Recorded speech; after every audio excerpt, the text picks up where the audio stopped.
If you've been dealing with awkward text breaks or weird hyphenation behavior in Microsoft Word, this quick tutorial is going to show you exactly how to disable the Word 2013 rules for hyphenation between pages. This is a really useful setting if you want more control over how your document looks, especially when you're working on reports, letters, forms, or any document where page layout matters. And before we jump in, if this video helps you out, make sure to hit the like button and subscribe for more simple software tutorials just like this one. Alright, let's get into it. To start, open Microsoft Word on your computer and load the document where you want to change this setting. Once Word is open, look up to the top left corner of the screen and click File. This opens the main menu where you can access Word's settings and preferences. From there, go down and select Options. That will open the Word Options window, which is where most of the advanced formatting and layout settings are stored. Inside the Word Options window, click Advanced from the list on the left-hand side.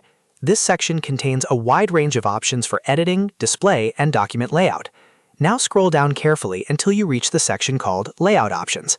Depending on your version of Word and your screen size, this may take a moment to find, so just keep scrolling until you see the relevant setting. Once you're in the Layout Options area, look for the checkbox that says Use 2013 Rules for Hyphenation between pages or columns. This is the setting that controls the behavior you want to change. If it is currently checked, Word is using the 2013 hyphenation rules.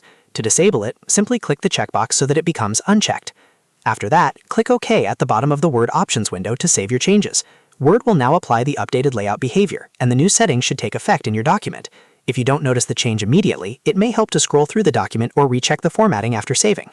That's all there is to it. You've now disabled the Word 2013 rules for hyphenation between pages in Word, and your document layout should not behave the way you want. This is a small setting, but it can make a big difference when you're trying to keep your formatting clean and professional. If this tutorial was helpful, please give it a like, share it with someone who uses Word, and subscribe to the channel for more easy how-to videos. Thanks for watching, and I'll see you in the next one.